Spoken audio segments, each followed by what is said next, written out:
give a piss about nothing but the time. Blitz, Bama, blitz. Give me Alabama to break. If somebody takes what's yours, and this is our game, it's our time. So let's make this shit personal. And let's make it personal here on Sunday night in May. JT is back. I've been gone for 2 weeks, and now I'm back again. Got my boy JB right below me, Herb up top, Stephen M. Smith at the bottom. JB, how we living tonight, man? How we living, brother? Hey, man, feeling good. First Sunday in May, like you just mentioned. Off season, we still got a lot to talk about. Got the whole crew on deck tonight, so it's going to be a great show. Whole crew, baby. Herb, how we living, brother? Well, man, due to conversations that we had before we got on air, I will be keeping my shirt on for the whole show. Other than that, man, I'm doing good, man. Appreciate y'all. Good. I'm glad that we have that confirmation right here. All the ladies and everybody feels safe now. We're good. Nobody feels intimidated at all. Nobody needs to see a 57-year-old with a shirt on there. So, just trying to save everybody. Man. So Stephen M. Smith, brother, how you doing tonight, man? Man, it's Sunday, baby. Man, I'm like the dice game. I'm ready to go. I'm like the dice game. Let's go. Off the backboard, baby. Boom. Straight snake eyes. How we doing? Yeah. So we're going to get right into it tonight, guys. We got a great lineup. Before we get into that, though, JB, let the people know what they need to have this coming up season and what they need to be swinging around, whether it's at the grocery store, you could be buying avocados. All right. You never know when you might need this right here. You never know when you might need to throw it up, JB. Where can they find it at? Well, to support your team 24/7, 365, you need to have you one of these title towels.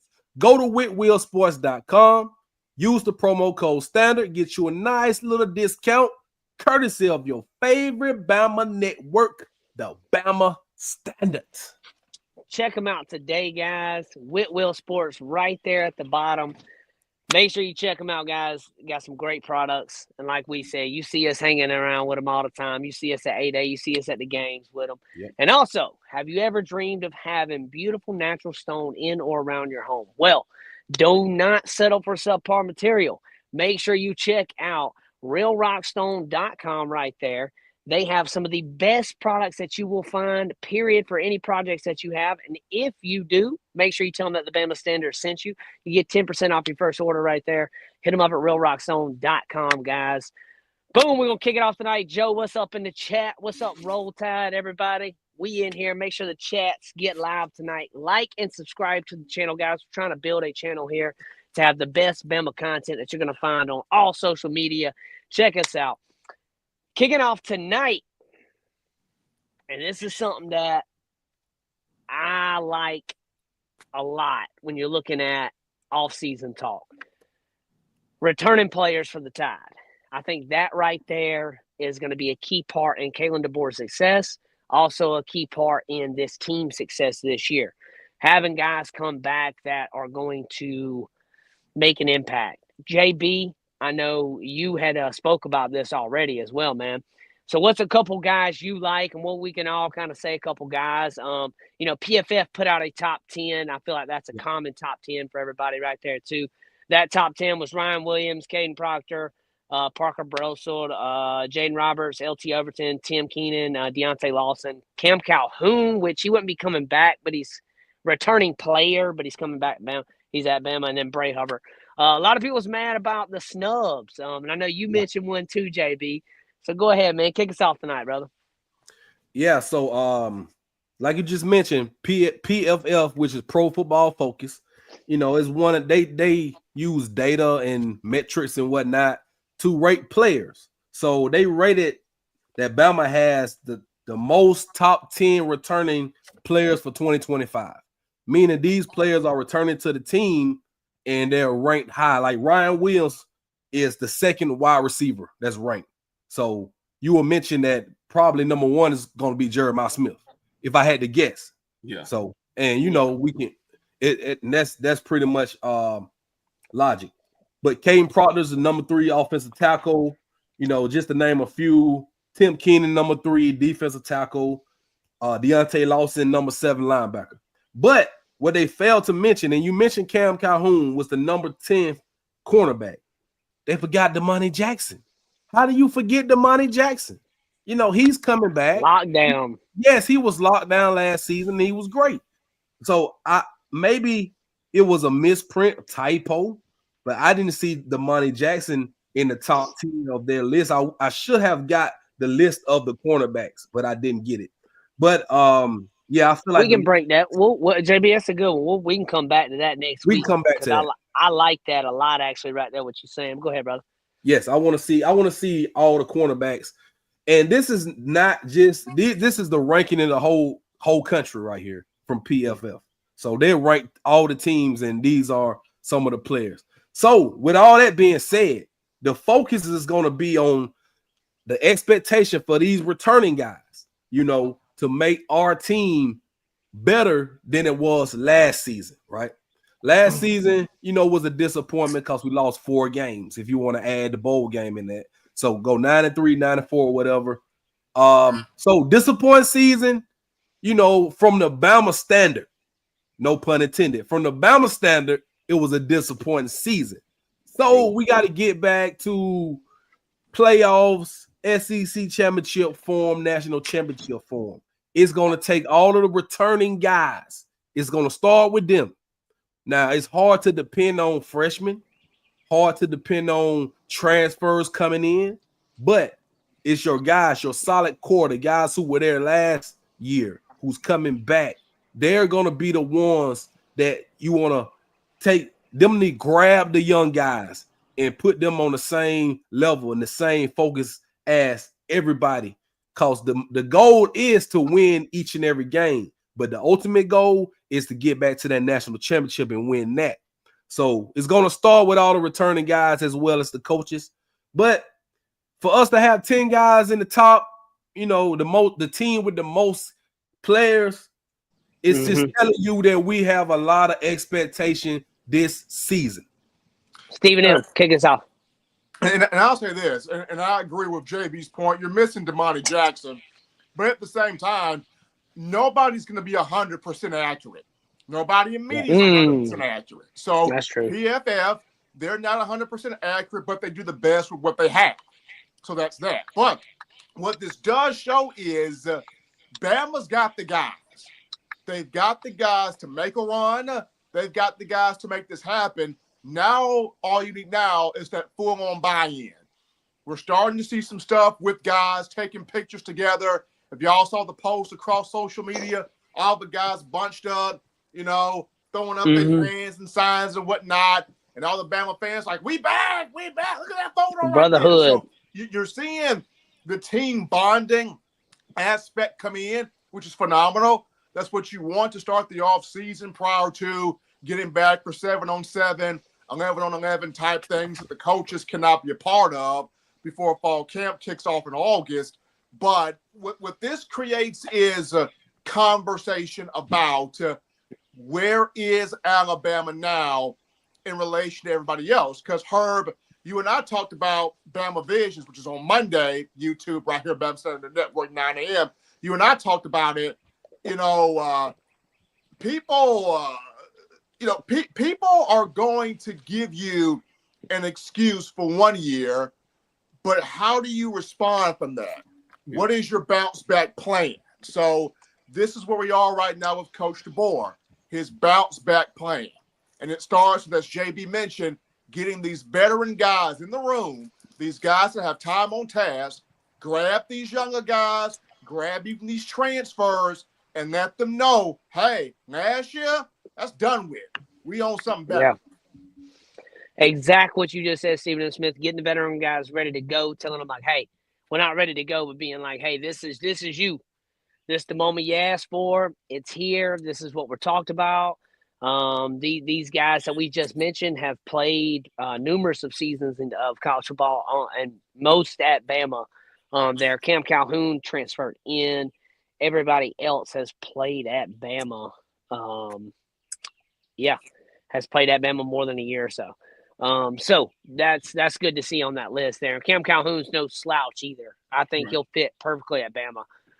And that's no knock on Damani either. I think Damani should be up there too. So I'm with you guys. So it's not. I'm not taking away.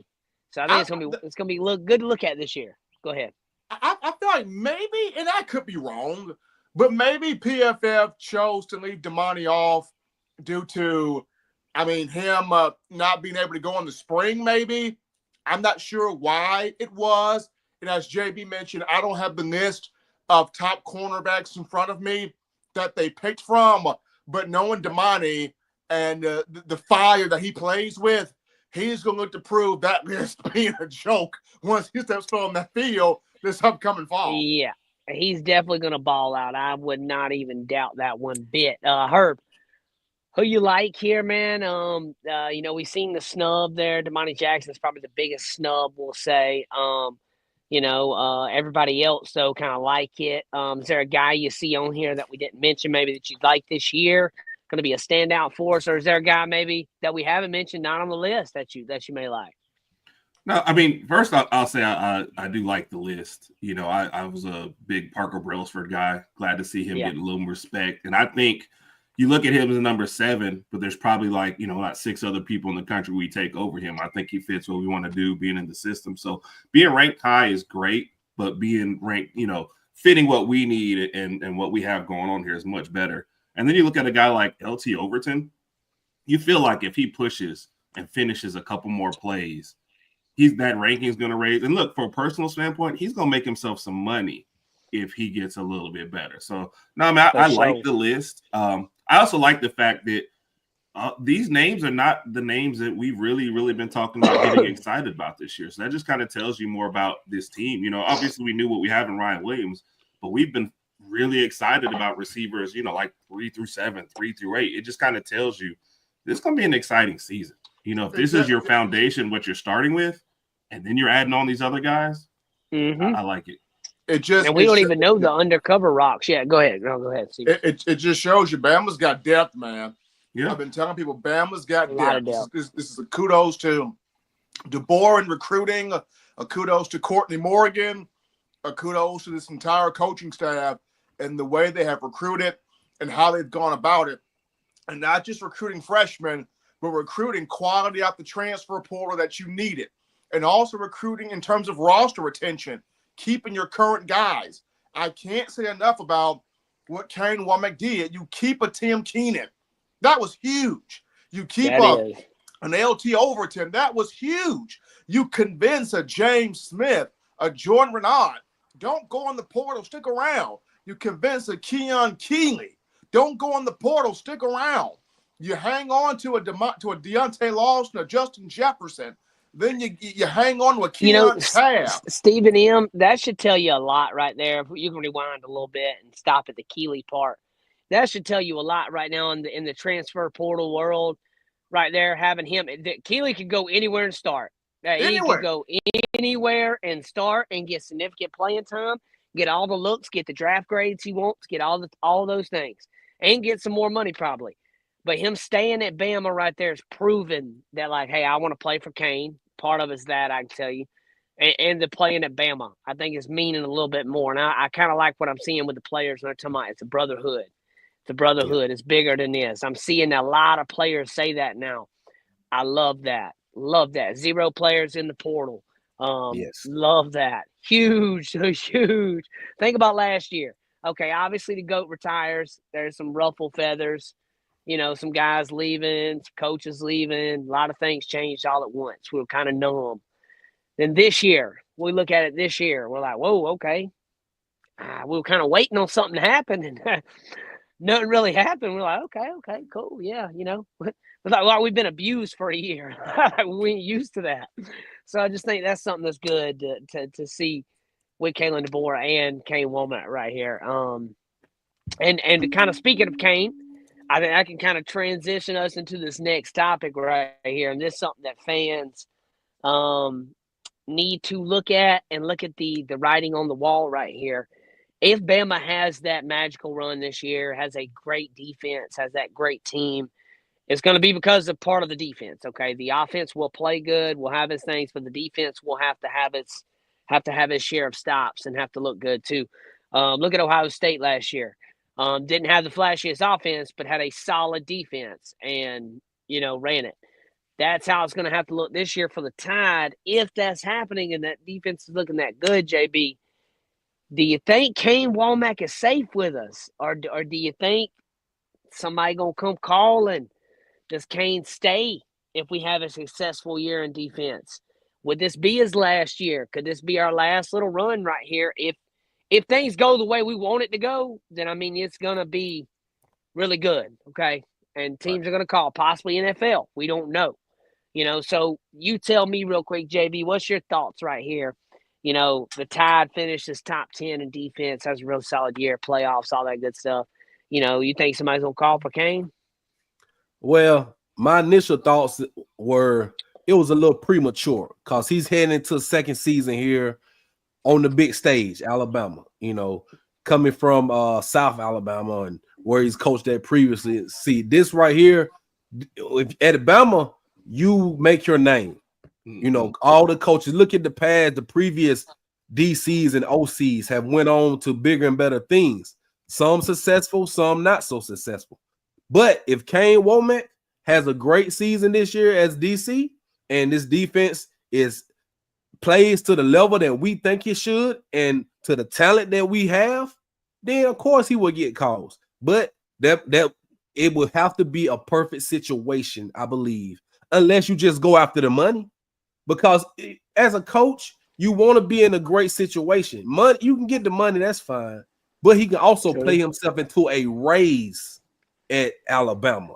He could play himself into more money there, more recruits and whatnot. So I would like for Kane Wommack to have a great season and stick around. But like we all saw in the Saban era, he was getting different coaches every year. So it seems like this is the new era of college football, even with coaches just like players. You cannot be locked in more than 1-2 years because just like the players hop around, the coaches hop around, especially the assistant coaches. Mm-hmm. You never lied there. Man, JB, you hit it there. And with Kane, this is a big year for Kane due to if he puts together a defense that finishes top 3, top 5 in all major categories. We're talking scoring defense, total defense, run defense, pass efficiency defense, red zone, all that type of stuff right there. He is going to have the big boys, not the small schools. He's going to have some big boys line up to make that phone call. But going back to Kane, it would have to be the right fit. I go back to remember Kirby Smart. Kirby had a lot of people blowing his phone up, especially after that first national title in 2009. And then what he did with that 2011 defense, Kirby, that had that 2011 defense winning every major category. Kirby had folks knocking down his door. But Kirby waited for that right situation. And that right situation came 2016 with Georgia. And that was when Kirby finally looked at Coach Saban and said, Coach, here's my shot. My alma mater's calling me. Then Saban said, hey, son, you done well. Go on there. Jeremy Pruitt had the same situation. But Jeremy didn't take the right phone call. Tennessee called Jeremy. And Tennessee wasn't the right move. But, hey, Jeremy's his own man. Jeremy took the move. So when you look at Kane Wommack, it's got to be the right situation and fit the right one. Yeah. I agree. Definitely the right one. You don't want to make the wrong one and end up in the wrong situation, and then you'd have been better off staying at Bama and waiting another year or two for a better opportunity, and then you would have been longevity in that next job. So Stephen M, a huge look right there. Huge thing to look at that. Henry, you are right. I think Wommack is the truth, and that's why I'm speaking about we give that pay raise. He has that good year, like JB said. That's the thing I did not think about as much. Or this would be a whole nother topic to have here. But Bama does a great year this year, and the NFL calls Kalen DeBoer, and then you're looking at a whole different conversation right here. Yeah. You know, and then you're like, oh, okay, because we've never had the last 17 years, we haven't thought about the NFL as much because we've had Saban, where it's been like, yeah, you know, and I get, you know, not saying DeBoer's going to be like, yeah, deuce out after year 2.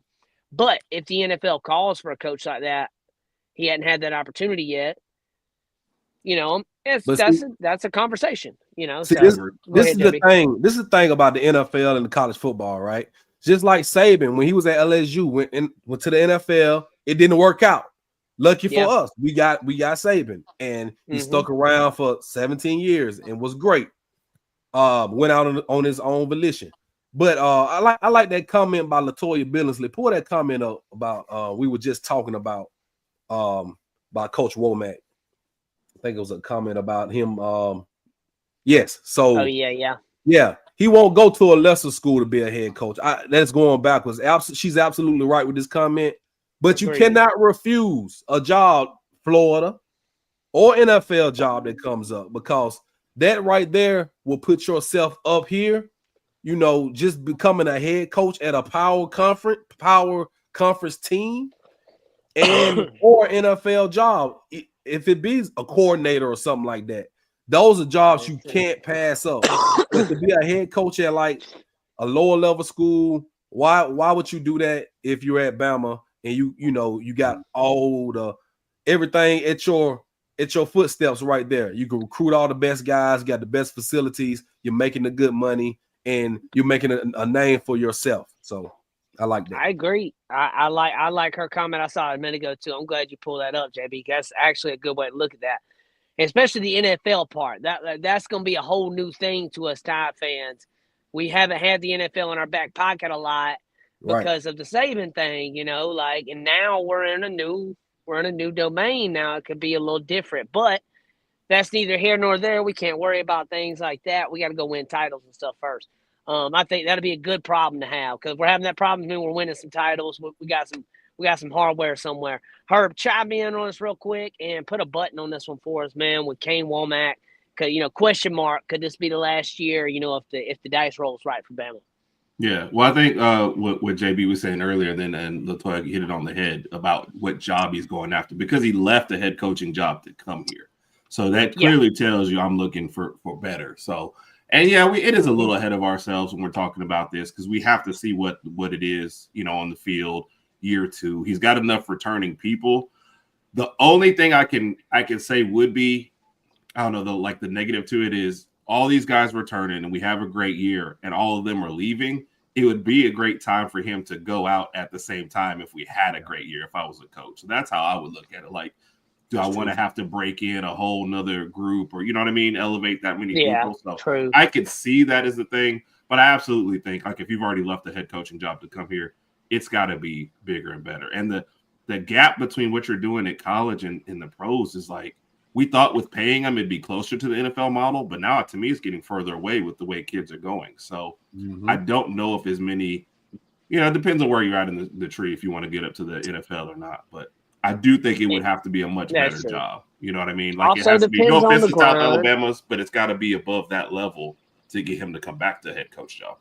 I think so too, because like I couple things, you know, one, Kalen DeBoer, there's a friendship there when he called him too.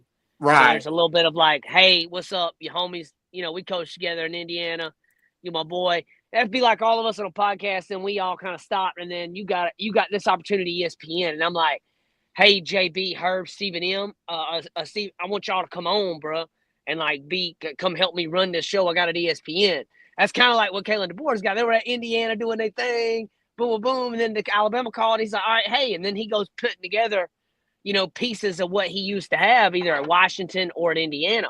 And I like that. He went back to his roots. And I think that's another key factor in it too. I didn't even think about that before doing this topic. But he wouldn't leave DeBoer in a bad spot. He has character and integrity. Those are two things, you know, that I think is big. And I don't think Kane would just be like, all right, cool, I'm out, dog. You know, if opportunity comes, it comes. Like, that's what it is. Same thing for DeBoer.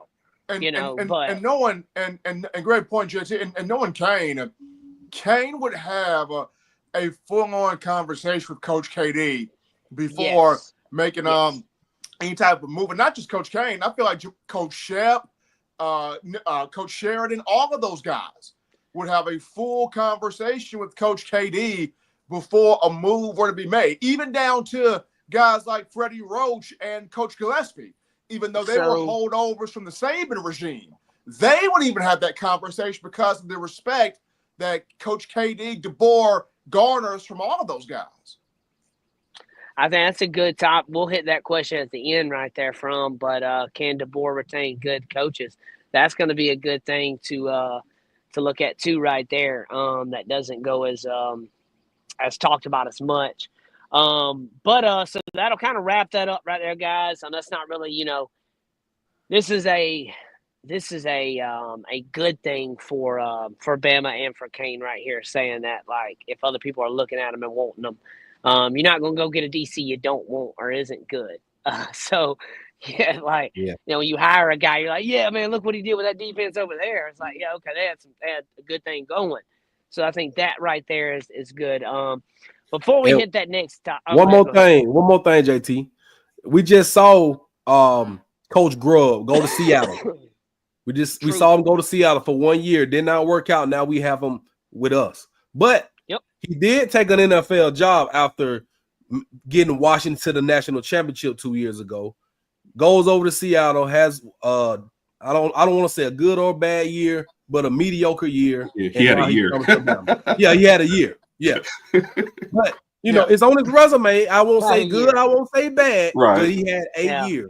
Now he's here with Bama. And some coaches are just great at college. Yeah. And there's no shame and no knock on that. Yeah. And some of them want to go to the NFL and see if they can be great there. Sometimes it doesn't work out, and they come back to college and win national championships. It's what it is. I mean, I've been wanting to say, look, not everybody was born with a clipboard, a whistle around their neck, and a head coach hat. Nobody was born to be a CEO. Not everybody was born to be a CEO. Not everybody was born to be, a coordinator. You got some folks that were just born to be position coaches. Yeah. And then, like you mentioned, JB, I've said that a lot.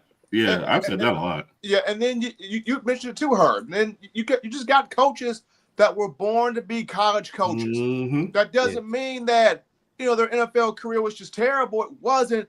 They were just graced better for the young 18 to 22-year-old kid. Mm-hmm. So, listen, a great analogy right there, what you just said, Stephen M. Smith.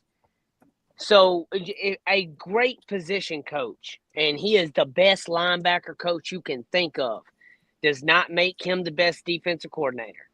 Okay? And he could be. I'm not saying he couldn't. I'm not limiting nobody. But that right there is what folks got to understand too. You can be really great at something, but that don't mean you are in an area, but that don't mean you are great over all of it. So if you're a great cook, you're the best chef in the building. You can cook the steaks the best. You can cook this the best. You can do everything the best, right? Does that mean you are the manager of the kitchen? No, because you may not know how to count. You may not know how to count product. You may not know how to do the numbers at the end of the night. You see what I'm saying? There's a lot more to being a defense coordinator than saying the linebackers. There's a lot more. So that's why that's a great way to look at that, a great way to break that down. I'm not fighting Roman Reigns either. Y'all can get that out of here. I'm going to call my boy Shawn Michaels. I'm gonna call Shawn Michaels. JT, I already got money on you though, man. I already got money. You got no money on me. You got no money on me. You know what? I'm gonna tell y'all what the money gonna be on. I'm gonna tell y'all what the money gonna be on. JT, her told me he had 300 over you. Me and the whole block gonna pull up on Roman Reigns. I got a case of Code Red Mountain Dew. I got you though, man. Come on. Make it that OG do, and I might do it. All right. Make it the OG do, and I might do it. And JT, I need JB in my corner. Hey, you're going to be on Roman Reigns like a spider monkey. JB got to walk up behind me like Paul I'm throwing the towel. Yeah. JT, you might have the whole block on Roman Reigns, but he got his whole family, and it keeps going. Yeah, I know. I'm taking all them out first because I got Shawn Michaels. We got Triple H. I'm going to call Stone Cold. Shit, I don't even know who else I'm going to call yet, but we're going to figure it out. Stone Cold. You're just going to go, Mia, what? This is all your fault, Mia. This is all your fault. Oh, my God. I'm going to bring my dog, Mac. and we own it. All right. He gonna bring the dog. Yeah. I'm gonna bring my dog Mac out. But I got overhyped there. Started coughing, guys. Sorry. Oh man, that was funny though. That was good. JB, let the people know real quick, man, where they can find this at, bro. What they need to have all the time, every time, some days, 8 days a week. All right, ladies and gentlemen, the countdown is here. Even though we are only in May, we still got June, July, August. Getting ready for the season to start for Bama football once again. To support your team, you need to go to whitwillsports.com and get you one of these title towels. Use the promo code STANDARD. Get you a nice discount courtesy of your favorite Bama network, the Bama Standard. Standards. Hit them up, guys. Hit them up. Make sure you guys are hitting that comments up, too. Leave us some questions for tonight on the back end of the show. Now, guys, this is my favorite topic of the night right here. And a lot of people, I had somebody DM me and said, why does it say Bama scared on the thing? So I got that actually from, I named the topic in the notes that, who are you scared of? Because I saw a South Carolina fan post on their message board saying that Bama was scared to play them this year. And I just thought it was kind of funny. So I was like, hey, it'd be just kind of funny to throw it up there. And Justin, ironically, put a South Carolina player up there, and he didn't even know I seen that. So I just thought that was even more funny right there. So I really and truly, as a fan, it's not really like when I'm saying you're scared, like, oh, we're going to get beat. Who worries you? Who are we like, that's a slippy team right there. You know, nobody said that about Vanderbilt last season. I'll tell you that. No, I still wouldn't. You can tell me we were going to lose to Vanderbilt, and I just tell you no. Nope, I did. People said it in the comments jokingly. No. They didn't even believe it. Okay, no. But I would have told you that too.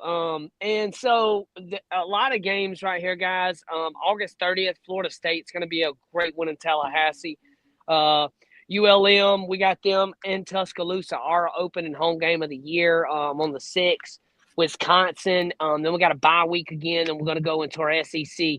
Georgia, Vandy, Missouri. Right after Missouri, we go into the Tennessee. Right after that, South Carolina. Bye week, and that's when I think it's going to be big right here. Bye week before LSU, Oklahoma, Eastern Illinois. But then the reason I like that is we got Auburn, because we go Oklahoma, Eastern Illinois, then Auburn. We don't have Oklahoma, Auburn now, which I like that a little bit better on this schedule versus last year. I want to see do we want the schedule? Yeah. Let's put the schedule up there, Herb. Yeah. Throw it up there real quick. Yeah. We can put it in the middle of us and we can kind of chat. JB, we'll just keep it the same order. We'll go JB, Stephen M, and Herb right there. Tell us a game maybe you're worried about. Tell me why. And in the comments, you guys comment too. Leave us some comments on why you think this game, who you worried about. Is it because we're on the road? And then also give me the get-back game you're ready for this year. What's the get-back game you ready for? I want to hear that one too. Go ahead, JB. All right, start with me. Okay. First of all, we ain't scared of no damn body. So let's get that out the way. No. Let's get that out the way. Not. We're not. So first of all, we're not. And if I had to pick a game, I say going to Georgia, going to Athens on the 27th of September, only because we have been putting belt to ass to Georgia so many times. Yeah. So many times. You would think that this might be the time. You would think that. But we've been, just look at it. And let's just look at Georgia right now.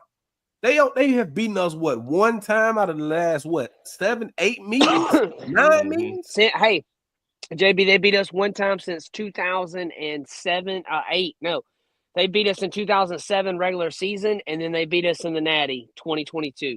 So 2 times since 2007. Yeah, and then they beat us in the Natty when we had 2 injured wide receivers. Yeah. But, that's neither here nor there. They happen. It's on record. But it would seem like that will be the game that you will circle, say, oh boy, this may be, Georgia's get back game. They're at home, we're on the road. But other than that, and then Auburn as well, because we've been putting belt to ass to Auburn. I mean, 5 straight. Yeah. You know, Malachi Moore went the only player in Alabama history go 5-0 against Auburn. So we've been, I mean, those are 2 road games that we better be ready for. We better be 120% ready for, because that's some get back games. Agreed. We're on the road. Those teams have not been very successful against Alabama recently. So those are the 2 games that stick out to me. I mean, I'm gonna save some for you guys. I have a couple more, but I'm just gonna save them for you guys. And I like that. I like that we have. I mean, yeah, JT. I like that we have Eastern Illinois in between Oklahoma and Auburn as well. I like that. That is JB. That's my favorite thing about the schedule. I ain't even gonna lie, man. That we get that little breather. Cause we gotta go to Jordan Hare, man. Yeah, that one scared me, brother. That one scared me, boy. Stephen M. Smith, boy. How you feeling, brother? Who you like? Who you worried about? I'm gonna take a page from JB. I ain't scared of nothing. Hey, but a I game ain't never that scared. gives me slight concern only because I was there in 2019. That game against South Carolina and Columbia. That one concerns me. Shane Beamer last year, 6 straight wins, had South Carolina in a conversation for the college football playoff. Only lost to Bama by 2 last year in Bryant Denny. Lenora Sellers is back at quarterback, and they paid a boatload of NIL to keep Dylan Stewart. That game against South Carolina in Columbia, that one's going to be the one right there. Now, my get-back game, everybody going to say, Steven, pick Oklahoma. And I understand that. Steven, pick Vanderbilt. Give me Tennessee. That's mine. I want to take Tennessee out. That is mine. Because the defense played well enough to take King Nico out. And now since King Nico and took the money and ran off, give me Tennessee and Tuscaloosa. I want to take Tennessee out. Definitely on the Tennessee. Definitely hard on that one. And I think a lot of people feel that one. I saw a couple Bama players say that too. Herb, how you feeling, brother? Yeah, so just to piggyback off that one, it's got to be Tennessee for the get back, man. And with all the Nico drama, I would love for Tennessee to be having a terrible season and us beat them by 40 or 50 at our place just to, kind of put them back in their spot. But it's always going to be Tennessee on this list. I don't think Vanderbilt can be a get back game because you're just like, we supposed to beat them anyway. They supposed to be not even our little brothers. I think that's one of those moments. Look, Herb, that's one of those moments where you done got hit by your cousin and he never hit you a day in his life. You get up, you got to laugh. You got to laugh, okay? He got you. All right, boy. All right. You got one. All right. Sit down, boy. I told you, boy. That's what's about to happen this year, boy. Sit back down, boy. I told you, boy. Like, that's what's about to happen, bro. Alabama got up and was like, all right, cool. All right, we done with that. Yeah. Go ahead, Herb. I agree. So whenever I say when I'm guessing at our record for next year, I always put 10-2. And I feel like the 2 losses have to come from a combination of at Georgia, out South Carolina, at Auburn. I never want to pick the 2, but those would be the games. I asked last night, am I overlooking Missouri? And everybody said, no, you're all right overlooking Missouri. So I said, okay. So that's where I think my 2 are coming from. That's why the one that worries me is Auburn, having already won 5 in a row, DeBoer's first trip there. And you guys just know they're going to spend 2 or 3 weeks putting in plays specifically for that game. They do it every year that we're there. We've had overwhelming talent, above them whenever we go there. And we still end up playing the craziest of games. So it's been on our side the last 2 trips. But look, it's for the first time, and I know every Alabama fan going to be happy I'm about to say this. For the first time, Bama Nation, I won't be at Jordan Hare this game. I would be happy about that. That would be a happy thing. Because I'm going to tell you right now, if you're asking me what our get-back game is, and y'all going to look at me crazy. But that's how deep it is for me. It's Auburn. You're like, why is it get-back? They beat us in 2019. They beat us in 17. They beat us in 13. I'm always holding on to it. We need to beat them for 20 years in a row. I lost $5 to Roy Beebe for 6 years of my life in elementary school. I'll never forget that. All right. Lord. Forget that. All right. I'll never forget that. So Bama's always get back is Auburn, and then it can be Tennessee, and then it can be LSU, and then it can be whoever else that beat us the year before that. We always got to beat them to me. If we beat them 3 to me, I feel good. Look, and I Justin, almost felt good last year. Our tribal chief, Justin Riley, will never let me live it down. In 2019, when I stepped on the field as Joseph Bovers missed the field goal as I was looking dead at it. So for that reason, I will not be at Jordan Haddon's show. Yep. Yeah, I'm definitely holding a grudge, Cat. 100%. It's a grudge. I still remember that feeling when it was like, oh, the kick's going to make it. No, he don't have enough leg. And I just remember hearing that, and I put my head down, and I just hit the door. And ever since then, it's been that personal to me, definitely for Auburn, okay? I'll say that. It's always that person. And then, like what Nick Saban said, too, we flashed back to that game, Stephen M., with that field goal, that 3 points Auburn got right before half that shouldn't even have been kicked because you don't have enough time to spike the ball. There was 1 second. You can't spike the ball with 1 second, dog. Like, the 1 second's got to come off the clock.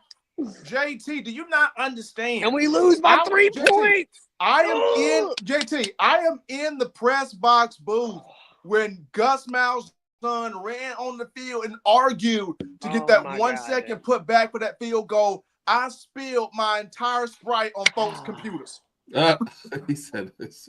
Oh, I was like, oh man, I still remember that one. I had a migraine from that moment of what happened there. But we ain't got to run too deep into that. I don't want to go too far off into the weeds on that one, man. But yeah, that definitely but that might be something to talk about. We might talk about in topics. Favorite Iron Bowl moments, in the off season. I always like that, man. There's some great Iron Bowl games, some great moments as well on both sides. But I got two small questions for you guys before we move on. Are we concerned about the Florida State game, the first game of the season? Is anybody concerned about that game? No. One concern for me, JB, is this. Obviously, whether it's Ty, whether it's Kalen, whether it's Mac, new quarterback under center, on the road. Mm-hmm. Yes, Florida State is not Georgia. They're not, Oregon. They're not Texas. Not saying that, but that is still Florida State. I do think they're going to have a little grit this year, ready to play. I'm not saying I'm scared like that or worried crazy, but I think Bama does need to be ready to play, and it don't need to be one of those we didn't wake up to the fourth quarter games. Like we need to be ready in the first quarter because I think that game. It shouldn't be like how South Florida was the last 2 years. No, it should not be like that. No, but that's gonna scare me a little bit. Yeah, so there are First quarter, I could see it being 0-0, 3-0. Maybe 1-7-0, maybe lucky to like. But yeah, I think teams are going to feel like. I think this team's going to fill itself out a little bit. First half, maybe even Bama. But I think we'll get the ball rolling. Defense will hold us strong. I think that's where we're going to have to hang our hat, JB. And that's why I talked about Kane tonight, too. I think Bama's going to take that hat off a lot this year and say, here you go, defense. And they're going to put it on the defense because that defense is going to have to be a backbone for us while we learn some things out early on in this season to develop that offense. And then that offense can pay the defense back on the back end of the year when maybe they banged up a little bit. And it's like, all right, well, the offense got us. We up by 2 touchdowns now. It's a little bit better, position-wise. In the week 3, we had to light them out, 5 times in a row. We couldn't let them score. So that's my kind of look at it, JB. I was thinking the same thing, kind of fill out first half or whatnot, and then we blow the doors off second half. But it's going to be Kane's defense versus Gus Malzahn's offense. So you already know it's going to be a little bit. But nobody on the panel mentioned LSU as a team and a game to be worried about. Are we overlooking LSU? Probably. With Nussmeier coming back. Yeah, Nussmeier is like near the top of the Heisman Trophy odds. And that's a good one. I don't know why I didn't. I guess because it wasn't a get back and because we handled them. Yeah, last year, that's what I was about to say. Because we got them the past 2 years. We've kind of they've had us in the first quarter. It's been a decent game. Not even this past year, but the year before last, the game was good in the first quarter, second quarter, but then it was over with after that. But second half, Bama's just throttled them. And I think we've kind of let off of it a little bit. JB, you're right. That's something to keep your eye on, but at least we do have it at T-Town, so that's in our favor this year with them. So at least we beat them up at their place last year. I'll say that. So, but Jalen Monroe's not coming through that locker room to run 200 yards on them now. But we got Jim Miller, Daniel Hill, and Richard Young. Let him have for that game. So yeah, we'll bring him back. Yeah, we'll bring him back just for that game. Oh man, that would just be LSU. It would be so mad. Well, they'll hate to see a number 4 come through that. Oh boy, yeah. They'll hate to see. They don't want to see a number 4 ever again. No, they should change it to another quarterback's number to number 4 that night, bro. That would be hilarious. Yeah, JB, LSU, that's a good one. You don't want to overlook that. And that FSU comment you said, man, that's a big one. Yeah. Are we overlooking them? Are we worried? Are we not? I'm kind of 50-50 with you, dog. I'm kind of like, first half, we're going to fill out a lot of stuff. And now, hey, I say that Bama come out and drop 21 first quarter. I'm going to be like, oh, Ryan Grove. Yeah. Well, you look, Ryan Grove come out. First quarter, 35-0. You like, hey, Grove. Let's go. Y'all gonna hear me yelling. Y'all gonna hear me yelling across America. Bro, I'm gonna say this. Let me say this. Let Ryan Grove come out. You got 3 passing touchdowns, 3 rushing touchdowns on the first quarter. I'm like, hey, Grove. And then third quarter starts Austin Max jogging out there in the third quarter. That would be wild. Like, we get halfway through the year, ties only play first and second quarter. But how the first game how it always a little wonky. If it's a blowout, if we go down there to Tallahassee and beat them 52-0, they're gonna be saying Alabama's going to the national championship. If we go down there and struggle, and it's like 21-20. And we struggle, they're gonna say we're going 6-6. So it's either gonna be. So JB, I want to see that. I want to see that 35-17 where we won good, but it wasn't too good, but it was good. Like it wasn't like if you like, oh, did he cheat? Well, he made an 87. Why would he cheat and do that? Like, no, he made 100. All right, it's like one of those things. Like, now they just did good. We wouldn't. You're right, JB. Nobody would be like, yep, throw the natty at him. Throw the natty at them, and then they wouldn't get the big head. So, JB, I want to win like 35-17, something like that. Comfortable, but not 52. We still got some stuff we got to improve on. Because I mean, look how we did Georgia, man. And the next thing you know, the next week with Vandy, I don't think that will happen this year at all. I don't think you're going to see that type of 180 turnaround from this team because I think Kane has got the defense right. I think the offense will be, and I think DeBoer as well. And the players, some of these were new players to the SEC too. That's something we got to think about too last year. Some of these guys were new to the SEC, not knowing that like, hey, every week, dog, you got to play. If it's SEC, you got to play. Players and coaches. Justin, players and coaches, and staff, the whole thing, it trickles all the way down to the water boy. Everybody's got to be ready to go. Justin, we got about, I think it's like 12 questions or so. Let's go ahead and let's run them. I'll start us off, JB, Stephen M., Herb, and we'll just keep it in that order. And we'll knock them out real quick. Let's see. The first one we got. I think I saw it too. He said, do you think Cole Adams and Bach will split reps on punt/kickoff since we're so deep wide receiver? Latoya, I do think so as well. We've mentioned this already. Like a couple weeks back, we spoke about that. A lot of people were asking, other than Adams or Bach, who do you think? Because we all know Adams and Bach will probably be the two. Now, there obviously can be some other guys that you can see back there. Stephen M. Smith has alluded to Drake Kirkpatrick Jr., saying look up his high school stuff. I looked it up after he said it the other day. He's not lying. Like, the dude can move back there. And them kind of short, stocky type dudes are really good. Javier Arenas, one of the best returners ever. He was a short, little stocky dude that just little pop moves, man. That's one of the best type you got to have back there. Cole Adams, solid hands. I think this would be a good time for Bach to get to show his ability and his athleticism and earn some PT right here too. I think also Nazir Brooks.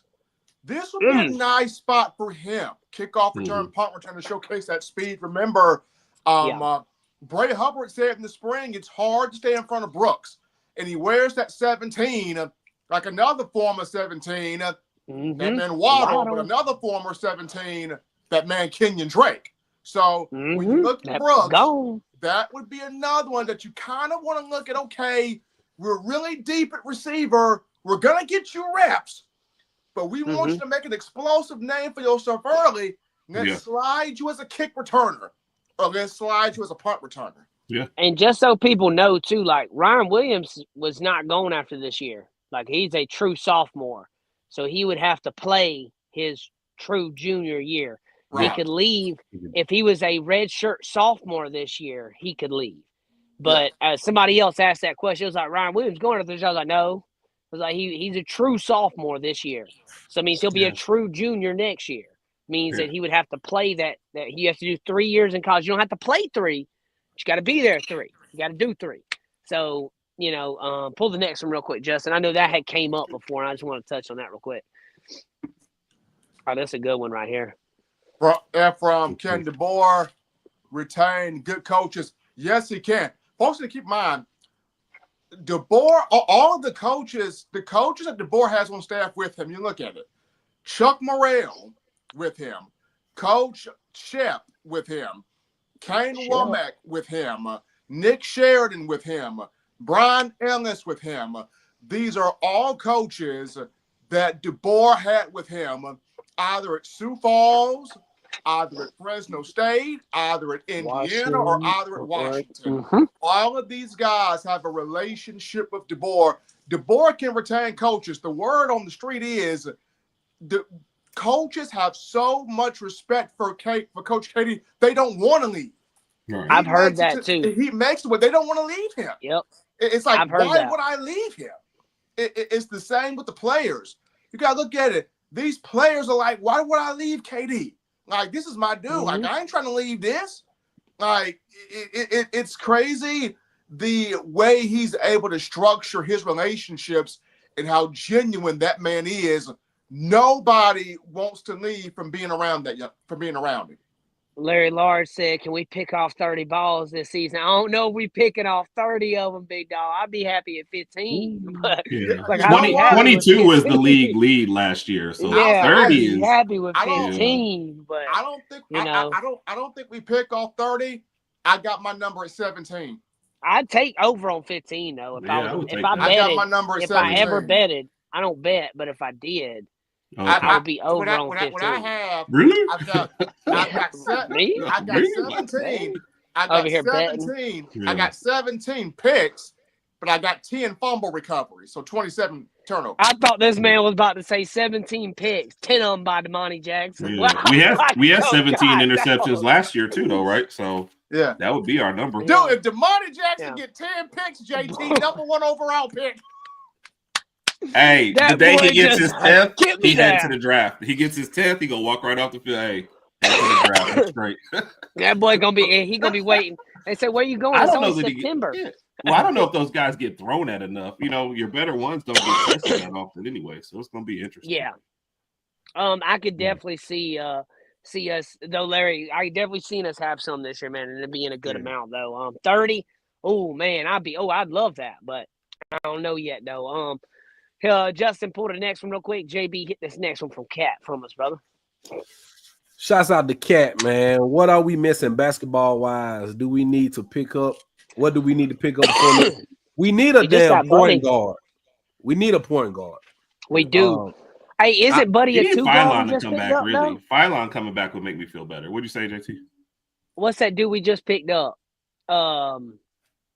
What's his name, bro? The kid from Tarleton State? Yes, yeah.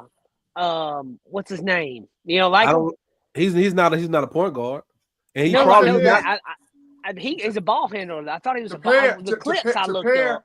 To pair with the point guard, we need a 7-footer in that paint. We need a 7-footer because I keep having nightmares from the Duke game with Magawatt's big self at 7'1". We need a 7-footer in that paint. Patrolling it. If not a 7-footer, Like Herb and I talked about, get you 2 6'11" guys. Do something, but you need a 7-footer in that paint. Well, Yeah, we got a 7-footer. We got the kid Williamson the first kid. day, the Williamson first day kid, and we got Aiden Sherrill coming back. Since we got him, put him on the floor. Sherrill's gonna be good. Altering shots. Yeah. He need to be altering But JB, shots. you right though. We do need and I know right now Holloway looks like he'll be the main ball handler for the most part. Then, even though that isn't what you want necessarily. I think he's I'd rather have Phylon out there and Holloway coming off the bench. To be honest, I just kind of like more in that role. I think so too. But Phylon, you think he's gonna come back? No, I mean he's starting to creep up in projections already, and he got invited to the camp. I think he's gone, bro. I think he can work himself into like that 15 to 20 range and probably still be gone. Yeah, I think he's gone, bro. For sure. That would be a great addition. The other thing is JD Davison just got didn't Davison just get moved up too, JB? The Celtics? Didn't they just move him up? JD. Yeah, he's got I remember he worked his way up and got his contract because he left and then he disappeared for a while. And I was like, man, I don't like that. He was a good player. And then now he just worked his way up. So, NBA is different, obviously, than the NFL in certain aspects of like that. Like a guy could disappear 4 or 5 years and then pop up and be, thanks, Raj. Whatever. By the way, shout out to Brittany who stopped by earlier. Appreciate you, Brittany. Yeah, he was like the guy with the glasses and the red hat. Herb, hit this next question for us, brother. Where are we at? Those special teams will hurt. Well, I would throw that back because we've already talked about that. Now I know what we saw from the returners. That part of special team. I feel like you're kind of what you guys were saying. Cole Adams is like your safe choice, and like a Bach or Brooks will be the more dynamic ones. But Stephen M., you've kind of looked at the kickers more. Are we gonna sweat it out this year or not? I think kicker, you're good. Punter is kind of the question. We're never gonna use the punter though. We've decided. I mean, look, if you go for it on every 4th down, hey, be my guest.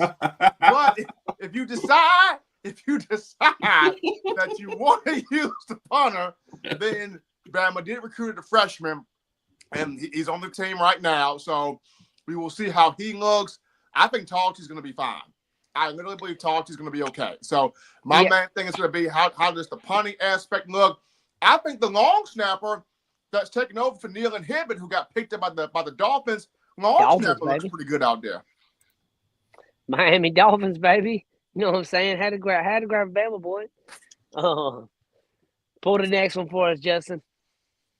Let's see here. Apparently, if you need to beat Roman, you just need to beat Cody Rhodes. So I like Cody Rhodes. I like the storyline I did with him. Now one off the topic of football real quick, and maybe you guys can tell me this. I've been getting back into WE probably the past 2 to 3 years, but like, what happens to these guys after WrestleMania? I haven't heard of Cody Rhodes. Is he on break right now? What's wrong with him? Like, where's he been at since he lost? Like, what's he doing right now? Like, do they not come back until it's time for him? He's out doing podcasts. He's out doing podcasts. I don't like Trish, babe. I love Trish. She was one of my favorites. Childhood crush right here, okay? Now Mia got to fight Trish. That's the next. Yeah, Mia's probably finna come take me out behind me real quick. So if I disappear mid-show, all right, y'all know what's up. For the next question, Justin. JB, hit this one for us, brother. All right, shouts out Latoya again. With the amount of takeaways we had last season, do y'all see our defense scoring more this year than in 2016? Ooh. So how many did we score in 2016, Stephen? Hold on. 2016, we had 12 touchdowns on defense. Yeah. That's a lot. We had 6 pick sixes, and we had 6 fumble returns. That's 12. At one time, the defense was averaging as many points a game as the offense was. Yeah. At one point in time that season, and the offense took off at the end of the year a little bit, but at one point in time it was that defense had just some of the craziest personalities on that. Eddie Jackson had punt returns out in this world every game. That defense had so many wild personalities. Man, I remember covering that defense. I remember I was at the Peach Bowl where we just had Jake Browning of Washington scared to death. Yep. I remember after that game, I see Tim Williams by himself dancing in confetti. So my behind said, I'm going to go over here and talk to Timmy Williams. I get next to Timmy. Timmy, what's up? Man, I'm great. We took their head off, cuz. Like, we took their soul out there. I'm like, Tim, different. Them jokers was different, man. You had Tony Brown. I appreciate you. I appreciate that. They lied. They all lied. I'm like, boy, just that personality of guys on that defense was just different, man. Hey, to talk about 2016 real quick, Alabama versus Ole Miss. Go watch that 2016 Alabama versus Ole Miss game. Also, keep in mind when you're watching that, Ole Miss had beat us 14 and 15, and then we down 24-3 at one point in that game. And then a little pop pass to Calvin Ridley. He scores. And then the defense and special teams bring us back in that game, that whole game. Like that was a freakish game. If you watch how Bama played, that's the definition of that team that year, that game. That was wild. Stephen, real quick, tell the audience real quick on Tuesday night who you guys got coming to the Bama Standard. Hey, man, talking about this defense of 2016. This brother was on that defense. He was the emotional leader of that defense. I just brought his name up. We gonna actually have Crazy Tony Brown. Crazy TB is gonna be on the Bama Standard Tuesday night at 6 p.m. I don't know what y'all gonna be doing, but y'all better be on the Bama Standard Tuesday night, 6 p.m. Crazy Tony Brown is gonna be in the building. Crazy Tony Brown in the building. Y'all better be ready. Justin, pull this next question for us, brother. Wait, my bad. Time. Hey.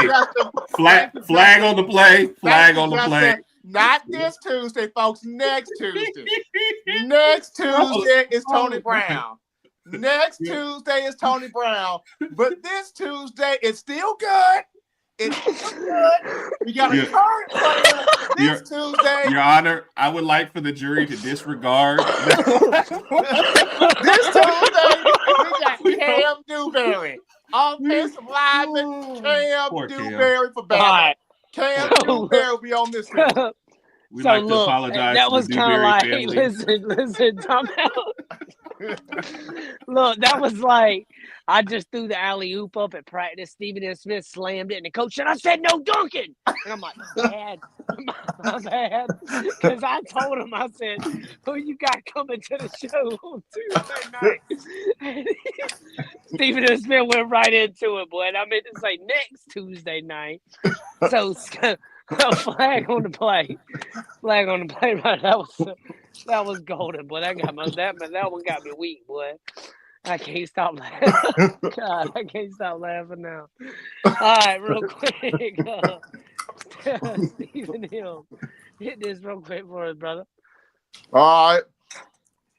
Since South Carolina going to be a good team this year, they did lose a few players to the draft, but they got a lot of returning guys. That quarterback ain't too bad either. Yes, Bama Rockstar, South Carolina does have guys. You got Manoris Sellers. He's back at quarterback.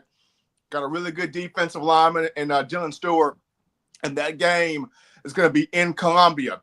That's going to be a rocking football game. Shane Beamer is coaching a very good program right now. So you cannot go into Columbia taking South Carolina for granted, especially after they almost beat you in Bryant-Denny this past season. They only lost by 2 points. That's going to be a good game. Yeah, dog. You can't let that. We cannot go into there playing crazy on that one, man. Justin, run the next one for us, brother. Herb, hit this one for us, brother. No, it won't. I think that one is dead. That's an easiest question. Easiest question of the night. Easiest question of the night. Going back to it, man. I think they will maybe get some more things to entertain you and maybe even expand like the autograph section afterwards, and have some more visually entertaining stuff. But they're not going back. I agree. I think there will be some more added to it, though. What's up, Justin? Yeah, matter of fact, it's going to be JT versus Roman Reigns. It's already been booked. It's going to be like a Money in the Bank match instead of the briefcase full of the contract. It's going to have Mountain Dew in it. Mountain Dew. And see, listen, before we do this too, I'm going to come out and I'm going to do the Stone Cold, but I'm going to have dews and I'm going to hold my hands up. Y'all need to be throwing me dews when I hold my hands up, and I'm and right when Roman Reigns walks over there to like do me one of those little super kick things he does, I'm gonna shake one up, turn around, spew it right in his eyeballs, because Mountain Dew to the eye is lethal. By the way, as soon as that happens, I'm like a guy who's practiced that in his. All right, listen, grab by them ankles. Oh, that hurt. Pull him, get him on the back of his neck, give him the walls of Jericho real quick, make him tap out. He was on his kid's trampoline yesterday doing this. And then I'm gonna right on up, grab my case of dews. I'm gonna throw JB one when I jump off real quick. So he in the corner right there with a towel. He gonna crack one. I'm gonna land down, boom, and then we're gonna be the champion. All right, that's how it's gonna be. Oh my goodness gracious! Hey, that was rehearsed. You didn't come up with that off the top of your head. Listen, I ain't even talking about. Hey, I ain't even talking about my entrance. Listen, my entrance is gonna be this top of the stadium. I'm gonna glide down like Shawn Michaels did at WrestleMania, and I'm gonna zip line down, and I'm gonna have just the fate of chin chin chin. I think I'm cute. Boom, I'm gonna hand down, have the little zipper vest down, slide down. He does have the zipper vest, folks. I do. We'll talk about that neither here nor there. Yeah. I do have the blueprints hidden in my basement about the match. We will talk about that at we'll do a Bama standard called the Untold, like WWE does the Untold. We're gonna have the Bama Standard Untold edition, and we're all gonna have episodes. All right. And I can see it right now. Everybody, Justin being like, we tried to tell JT about Mountain Dew. And then Herb come on. I saw JT one time drink 12 dews in one setting. But I've actually seen that. So, yeah. He just took it too far. And you lost it. God, that's funny. We've been wilding out tonight, man. Let's get these last couple questions in real quick. Let's see. I'm not assuming anything. If we don't get blocking, we're gonna be 9-4 again. Oh yeah, Mike. Definitely need some blocking. And not holding. We do not need the penalties this year too. We do not need to be 127th in penalties. That right there is going to be a big thing too. A lot of touchdowns called back last year. Yeah. So yeah, Mike G, I'm 100% with you. We do need blocking. That's a good comment right there. That's an underrated comment. Because, I mean, it starts with the O-line. Got to block for the quarterback. And, Ty Simpson is starting. I think he's going to start. But you have to protect him, right? You have to protect the quarterback. Give him a little extra second to throw the ball to get it to the receivers. It's going to be all about getting the balls to the playmaker this season. JB, hit this next one, and Stephen M. Smith wrap us up. Oh, Don. Oh, shouts out Don Parker. Oh, Don. All right, this is Don's question. We are talking about what's the team gonna do. Hopefully, that locker room understand that they must come to play every opponent. What will it take to keep the team hungry? Stephen M., what would it take to keep this team hungry? Man, all it will take to keep this team hungry is not have these guys doing these national interviews. Just don't have that. Just have these guys working. That's all I need to do. Don't have them in there on everybody on so many national platforms for interviews. Have them in there working, doing what they got to do on that field. I don't think they need nothing else to keep them hungry. Going 9-4 and getting embarrassed by Vanderbilt, that's hunger. Getting embarrassed by Oklahoma, that's hunger. Getting your cookies taken by Michigan, that's hunger. That is hunger enough. Having Tennessee smoke a cigar in your face, that's hunger enough. So they don't need no more hunger than that right there. Plus, they expanded the college football playoffs to keep out, and Alabama still didn't make it, And after everybody was saying you'll get a 3-loss Alabama team in, we still didn't make it. So you should be hungry enough to say, look, we ain't gonna leave it to the committee to vote us in. We gonna make it unanimous and get ourselves in the playoff. Either we're gonna win this SEC or we're gonna go undefeated, or both. Yeah, these guys didn't come back to the team to not be hungry. Nah, you don't come these back guys, here just to play. No, they came back here to do something big. They are 100% ready to roll. Justin, hit us with the last question right here. Herb, wrap us up right here. Oh, I'm gonna kick it to one of these guys because I haven't. Okay. I'm all offense all day. Yep. So any Reuben Fosters out there? All right. So I hope not, because if so, they're gonna get penalized every single play. But I get where you're going with that. And I'll say with the intensity level, I like Quay. I think that's gonna be a guy to look at this year, intensity wise. That could be. He's gonna be a line more than you'll see, back there, linebacker. But I think that'll be somebody to look at. Deontae Lawson plays good too. That's gonna be another guy. A dark horse, one of my favorite. I even preached it last year. Yonze Pierre is one of my favorite defense players on the whole entire team. I love Yonze Pierre, and I think once given the chance, Yonze Pierre will be really good off the edge, and that's going to be somebody that is aggressive and very quick too. So now, but I'm hoping nobody's like Reuben Foster, bud. I'm gonna tell you right now, if you out there hitting like Reuben Foster right now, son, you're gonna get a flag every play, because they don't play that now. They do not play it now. You're right, Kat. His version of football is not allowed to be played anymore. And I'm not one of the saying it's right or wrong. So don't come at me about that. I'm not saying it's right or wrong. All right, I'm the middleman. I'm just telling you what it is. All I can say for this question right here is he currently wears number 10 right now, and it's Justin Jefferson.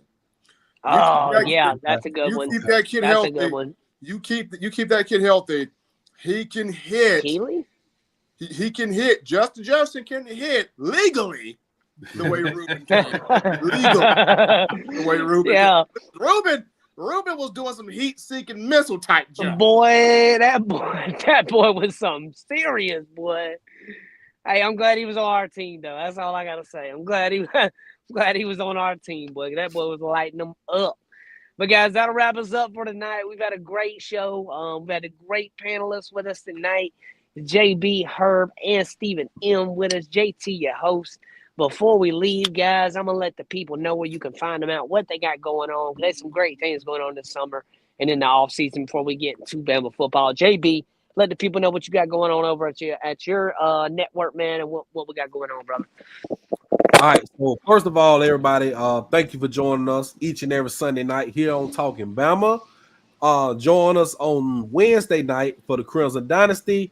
Special guest, college football Hall of Famer Antonio Langham will be on the show this Wednesday night, 6:30 p.m. Central, 7:30 p.m. Eastern.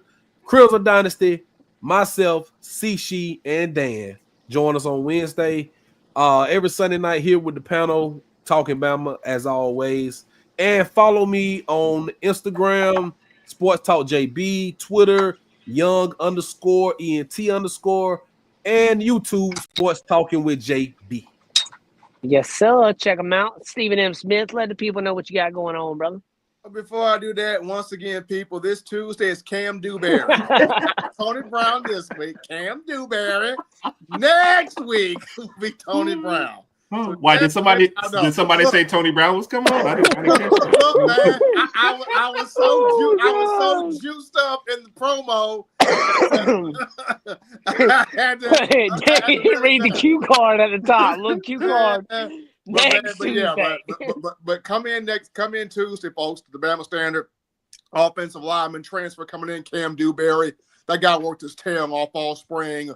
Very, very good attitude. Love that kid. So check him out this Tuesday. Next Tuesday will be Crazy Tony Brown. But They can find me on Twitter, X Twitter, whatever you want to call it, at Coach and M. Smith right there. Mondays, we got Bama Vision on the Bama Center Network, 9 a.m. We doing it like hotcakes. Me and the better Ragsdale Herbo up there every Monday morning. Get your coffee going because we hitting you in the morning. Stephen A. Smith, we coming for you in the morning. So, Bama Vision right there. Tuesday, you got the Bama Standard Show with Tribal Chief Justin Riley and the rest of the gang. Marvin Constant, Gerald Smoke, Coach Dixon, myself, Steve Brown, we all in there. And then we got Saturday Night Talk'n Bama with the guys right here, Herb, JB, JT. And Don Parker says, I'm doing R-Truth promos out here tonight. Look, man, hey, I got juiced up, man. I thought it was supposed to be this week. It was next week for TB. But we got Cam Newberry. We got Cam Newberry, so we good. We are. Don't let it be John Cena with R-Truth now, boy. That boy fangirl now. Go ahead, Herb. Let the people know what you got going on, man. Where they can find you at, bro. Well, like I said, starting every night here with these fine gentlemen, 7 p.m. Central. Then producing for Stephen M. tomorrow morning, every Monday morning, 9 a.m. So, like you said, get up, grab your coffee, join us there. And then Tuesday nights, Herb and Raj podcast. We streaming live on this network as well, so you don't have to go far to check us out. Tuesday nights, 8 p.m. Actually about to start our summer series, so we got an LSU guest on there. So, JB, you said we overlooking them. We'll have somebody come on over there to set us straight starting this week. So we'll definitely get that right, get that one righted. So, and then you can find us, like I said, Herb and Raj podcast on YouTube, and go to Twitter at Raj_Herb. There you go. Well, guys, follow me at my new Twitter account, JT versus Roman Reigns. Right now, we're going to start this up. We're going to get funding for this, and we're going to get it going. I'm just playing. Check me out. I am Jay Glaze on all social media platforms, guys. Always check me out here. Sunday nights, Talk'n Bama. Got the great panelists with us, JB, Herb, and Stephen M. Can't wait, guys. I'm glad I'm back. Been 2 weeks off. We had WrestleMania, and I was sick last week. Back now. And, hey, all I got to say is this. What we're going to have to do is we're going to have a do-off on the show. Going to have a do-off on the show. All right. I told Justin about them contracts. I already told him that if they ain't a 24 case Mountain Dew in there and bullet point on one of them bullet points, all right, don't even worry about it. All right. I need a bullet point. We need Mountain Dews on every show. All right. We need, if we're live, we need a shotgunning booth for Mountain Dews, a little keyhole punch. Why do I feel like we is for one specific person? Well, because I say we because I don't want nobody to feel alone. So if you want to partake, come on. Why do I feel like that we are going to put you in a 12-step program? You're not, because Justin, I've explained this. I've had everybody buy into my cult, and you have to buy in now. Oh, my goodness. Hey, the only way JT going through 12 steps is every step has a different thing of Mountain Dew on it. Exactly. If you want me to drink water, you better put a Mountain Dew label on it, all right? And then I might go try some, all right? I'm just joking. I drink a little bit of water, a little bit. Every now and then. That's why. Every now and then when it rains, I'll just catch a couple drops and keep going. That's kind of high. That's why JT wouldn't get baptized in church. They wouldn't put Mountain Dew in the the baptismal. Hold on. The pastor Mia said 3 12-packs in 2 days. I ain't doing that now. I ain't doing that, Mia. Is he slowing down, Mia? Yeah, 3. I baptize you in the name of the Father, the Son, and the Mountain Dew. All right. I know. All right. So, Kat, I can wake up 2 a.m. down a dew and go right back to sleep. Like right back to sleep. It ain't a big deal. I could drink a Red Bull and go back to sleep probably. Like I'm a dude. When it comes to like being a dude, you can fall asleep anywhere. Dudes can just like be like on a show, and if they're tired, like boom, fall asleep. It happens. Dudes can fall asleep anywhere. That don't bother me. I could drink Mountain Dew in my sleep. You could probably hook it up, IV me, and I'll be good to go. But guys, that's all for tonight. Thanks for sticking around at us. We've been acting a fool tonight. It's gonna be a great season. I'm excited. Hope you guys are excited. We see you guys next Sunday night. Don't give a piss about nothing but the Tide, baby. Roll out. Roll Tide. Roll Tide, baby. Roll Tide.